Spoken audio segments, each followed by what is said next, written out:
नमस्ते, आप सभी का स्वागत है। मेरा नाम आनंद है, लखनऊ मौजूद हूं मैं। मेरे साथ इस समय समाजवादी पार्टी की किन्नर महासभा के प्रदेश अध्यक्ष पायल सिंह मौजूद हैं। इनसे बातचीत करेंगे। आगामी लोकसभा चुनाव को लेकर के सभी पार्टियां तैयारी कर रही हैं, लेकिन जो सबसे हॉट सीट है उसमें से बनारस बहुत अहम है, क्योंकि बनारस से प्रधानमंत्री नरेंद्र मोदी जी वहाँ पे सांसद हैं और 2 बार के लगातार सांसद हैं। देखा गया कि वहाँ पर दिल्ली के जो वर्तमान के मुख्यमंत्री हैं अरविंद केजरीवाल भी चुनाव लड़ चुके हैं वहाँ से, उनकी भी जमानत जब्त हुई थी। इसके बाद से तेज बहादुर यादव जो फौजी थे वो भी चुनाव लड़ने की कोशिश किए थे, उनका तो पर्चा ही खारिज हो गया था।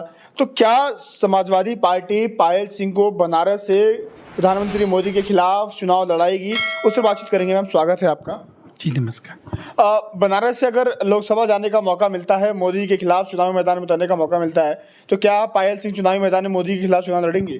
जी, अगर माननीय जी का, हमारे अखिलेश भैया का आदेश होगा तो मैं ज़रूर लड़ूंगी। मुझे कोई दिक्कत नहीं है, और मैं, क्योंकि मुझे भी पूरा अधिकार है लड़ने का, और मैं कहीं से भी लड़ सकती हूँ, ऐसा कुछ नहीं है। तो अगर माननीय जी की इच्छा होगी तो मैं ज़रूर पूरा करूँगी उसे। देश के इतने बड़े प्रधानमंत्री, मतलब चेहरा है वो, नेता है वो, छवि है उनकी, कहा जाता है कि आज तक ऐसा कोई प्रधानमंत्री नहीं आया, तमाम ऐसी चीज़ें हैं, तो वो कैसे चुनौती सामना कैसे करेंगे? देखिए, ये जनता का मन है, जनता का मन किसी तरफ भी बदल सकता है। ज़रूरी नहीं है कि हमारे माननीय प्रधानमंत्री जी हमेशा जीतें।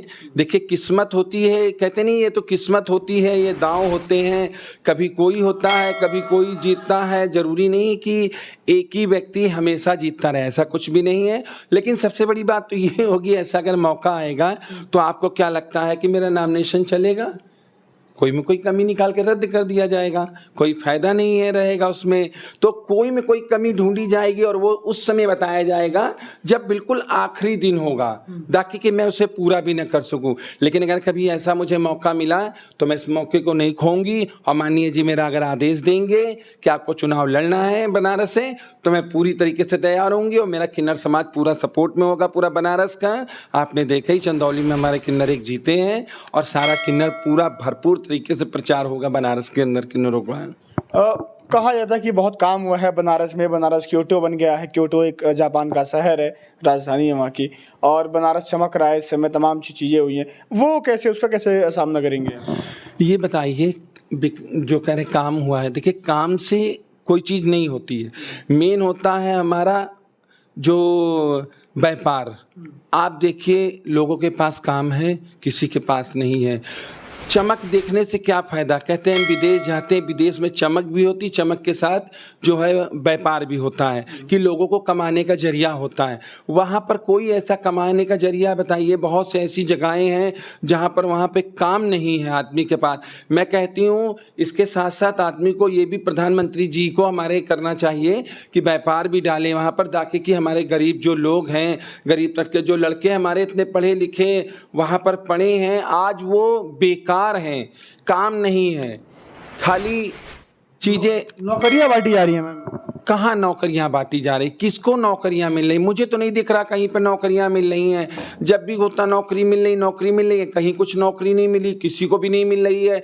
बस खाली दिखावा हो रहा कि हमने 1.5 लाख नौकरी बांट दी, हमने 5 लाख नौकरी बांट दी। ऐसा कुछ भी नहीं दिख रहा। आप खुद बताइए, अगर नौकरी बढ़ रही होती तो हमारी जो जनता मारी मारी, फिर आप देख लीजिए, हमारे उत्तर प्रदेश के लोग, उत्तर प्रदेश के जो युवा हैं, वो यहाँ छोड़कर मुंबई में पढ़े हैं, दिल्ली में पढ़े हैं, दुबई जा रहे हैं, हांगकांग जा रहे हैं, मलेशिया जा रहे हैं, यहाँ काम नहीं है। अभी मैंने कई लड़कों को मुझसे कहने लगे कि दीदी हम लोग जो है दुबई जा रहे हैं। हमने क्यों? कहले यहाँ कोई काम नहीं, हम लोग दुबई जा रहे हैं, दुबई जाके काम करेंगे, वहाँ से हमारे नौकरी के लिए बोला हुआ आ गया। तो देखिए, हमारे अगर काम होता तो आज हमारे बच्चे जो इतने पढ़े लिखे टैलेंटेड बच्चे, आज वो जाके दूसरे देश में उनको फायदा दे रहे हैं।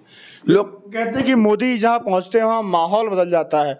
बनारस में एक रैली कर दें या कहीं भी रैली कर दें तो वहाँ का पूरा माहौल बदल जाता है, लोगों की नाराजगी दूर हो जाती है। तो ऐसे तो हमारे अखिलेश भैया भी जहाँ जाते हैं माहौल बदल जाता है और लोगों की नाराजगी दूर हो जाती है।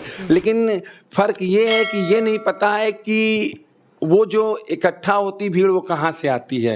लेकिन हमारे माननीय अखिलेश भैया जी जहाँ जाते हैं, आप देखते हो, जहाँ से शुरू होते हैं चलना, रास्ते भर में लोग उनका इंतज़ार करते हैं, चाहे 5 घंटा लग जाए, चाहे 6 घंटा लग जाए। आप देखते हो वहीं का वहीं खड़ा रहता। प्यार इसको कहते हैं, उस भीड़ को नहीं कहते हैं जो समय पे आए और थोड़ी देर बाद चली जाए। मोदी जी कहते हैं कि देश की 140 करोड़ जनता उनका परिवार है पूरा। तो ऐसे तो वो परिवार हमारे माननीय अखिलेश भैया का भी है। हमारे अखिलेश भैया देखिए, अभी एक कोई महिला थी कहाँ जौनपुर कहाँ की थी, देखिए वो रिक्शा चलाती थी, ठीक है, उसका किसी ने वीडियो डाला कि वो अपनी बच्ची को डॉक्टर बनाना चाहती थी, ठीक है, डॉक्टर बनाना चाहती थी। माननीय जी ने उसका वीडियो देखा और देखने के बाद तुरंत बुलाया, बुलाने के बाद उसे 1 लाख की सहायता राशि दी। तो देखिए, बिना स्वार्थ के वो लोगों की मदद करते रहते हैं। ऐसा नेता कहीं आपको मिला है या दिखा है, आप खुद समझ सकते हैं इस चीज़ को, बहुत बड़ी बात है। तो हमारे माननीय जी के जैसा नेता तो अभी तक कोई ना बना है और ना बन पाएगा ज़िंदगी में। बनारस से अगर आप जीतती हैं, अगर सांसद बनती हैं, तो कहीं ना कहीं समाजवादी पार्टी की एक और सीट बढ़ेगी और लगता है कि जो नेताजी का सपना था प्रधानमंत्री बनने का, वो अखिलेश जी वो सपना पूरा कर पाएंगे। जी बिल्कुल कर पाएंगे। और बनारस से मैं अगर जीतती हूँ, कभी ऊपर वाले ने अगर ऐसा मौका दिया मुझे जीतने का, तो सबसे पहले तो मैं ये कोशिश करूँगी कि बनारस में जो हमारी जनता वहाँ परेशान है, मैं उनके काम का इंतजाम करूँगी जो मेरी तरफ से हो सकेगा, कि ताकि कि उनको रोजगार मिले और उनकी परेशानियाँ दूर हों। बस ये मेरी पहली सोच होगी और यही ज़्यादा अच्छी रहेगी, क्योंकि लोगों को वहाँ परेशानी ज़्यादा। मैं बनारस गई हूँ, कोई खास वहाँ काम नहीं, वहाँ की मैंने रोटें देखी हैं, खाली घाट के किनारे ही बड़ा सुंदर दिख रहा है। बाकी कि आप चंदौली की ओर चल दीजिए, ऐसी रोड है कि गाड़ी तो गाड़ी, आदमी हिल जाएगा पूरी तरीके से। वहाँ पर लोगों को काम मिला है, बिल्कुल रोडें सड़कें चमकती हैं बनारस में। कहाँ की चमक रही? अभी तो मैंने बोला कि आप पुल पे चढ़ जाइए, पुल पे खाली बत्ती। बुनकर बहुत अच्छा, जो साड़ियाँ वाड़ियाँ बनाते हैं बुनकर, वो बहुत अच्छा। तो आप ये बताइए, छोटे क्षेत्र की बात कर रहे हैं आप, कभी वहाँ की बनारस की गलियाँ देखी हैं आपने? आप रोड की बात कर रहे हैं ना, मंदिर का तो मैं कह रही हूँ कि मंदिर वाला साफ सुथरा दिखना है, लेकिन आप बनारस की गलियों में जाके देखिए, और हम बोल रहे हैं गंगा के पुल पर चढ़ के देखिए, फिर उसके बाद आगे देखिए क्या हालत है।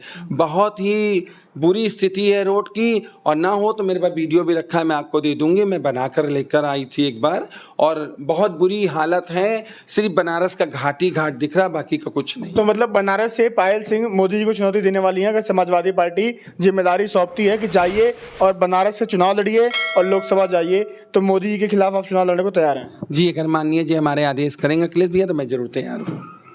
चलिए, मेरे साथ समाजवादी पार्टी के प्रदेश अध्यक्ष किन्नर महासभा की पायल सिंह मौजूद, इनसे बातचीत हुई और एक बहुत बड़ी खबर है। और इन्होंने बोला कि अगर समाजवादी पार्टी इनको जिम्मेदारी देती है, अगर लोकसभा का चुनाव बनारस से लड़ाती है, तो देश के प्रधानमंत्री मोदी जहाँ से सांसद बनकर के दिल्ली पहुँचे हैं, उनके खिलाफ ये चुनावी मैदान में आ सकती हैं, उतर सकती हैं। लेकिन साथ ही इन्होंने ये भी कहा कि हो सकता है कि मेरा पर्चा रद्द करवाया जा सके और जो चीज़ें हैं, जो कमियां हैं, वो लास्ट दिन बताई जा सके, जो मैं पूरी ना कर पाऊँ। क्योंकि तेज बहादुर जो फौजी थे, चुनाव लड़ने की कोशिश कर रहे थे, उनके साथ भी उनका पर्चा खारिज करवाया गया या हुआ, वो तमाम चीज़ें आपने देखी थी। फिलहाल अगली वीडियो में आपसे मुलाकात होगी। 24 के चुनाव को लेकर के हम लगातार बातचीत कर रहे हैं और क्या रुझान है, कौन कौन सी वो हॉट सीटें हैं जहां से दिग्गज राजनेता चुनावी मैदान में उतरेंगे, वहां के क्या माहौल है, वहां भी जाएंगे, वहां से आपको खबरें दिखाते रहेंगे। फिलहाल के लिए नमस्कार।